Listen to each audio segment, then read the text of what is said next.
কি হয়েছে? তুমি রাতের বেলা ডাকলা কেন? একটা জরুরি কথা কইতে ডাকছি। কি জরুরি কথা? তুমি তো আমার বাসার পরিস্থিতি জানো, বাসায় অনেক সমস্যা চলতেছে। আব্বা আম্মারে কথা কইতে শুনছি, তারা আমারে বিদেশে পাঠায় দিতে চায়। আর তারা মনে করে আমি বিদেশে গেলে কামাই রোজগার করলেই সব সমস্যা সমাধান হয়ে যাইব। আমি কি করুম কত? যাও বিদেশ যাও, আমার ভুলা যাও।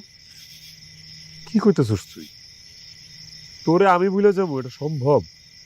হ্যাঁ, কি করবা?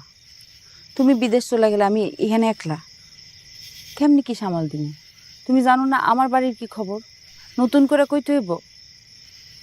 একটার পর একটা বিয়ের প্রস্তাব আসতেছে। আমি এতদিন তোমার দিকে তাকায় যেমন হোক ঠেকাইছি, এখন তুমি যদি চলে যাও আমি কার শক্তিতে কোন ভরসায় করবো এগুলা? আমি একলা এগুলো করতে পারবো না তো। তোর কথা কি কম? আমি তো নিতে পারুম না।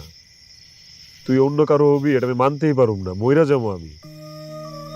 কিন্তু আমি কি করুম পারুর কথা, আমি পুরো নিরুপায়। নিরুপায় হওয়ার কিছু নাই, সবকিছুর একটা উপায় আছে। প্রয়োজনে তুমি ট্রাক চালাও, যা খুশি করো, আমার কোনো কিছু যায় আসে না। আমি বিদেশ যেতে পারবো না। বিদেশ গিয়া পরে কবে আসবা তুমি জানো? হ্যাঁ, যদি না আসো, যদি ওখানে কোনো আমি তোরে ভালোবাসি, তোরে ছাড়া আমি অন্য কোনো মেয়ের দিকে ফিরাও চাই না। এসব কবি না। আমি কিছু জানি না, জানতেও চাই না।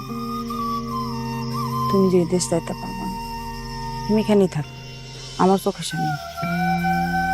বাড়িতে না করে এসছি,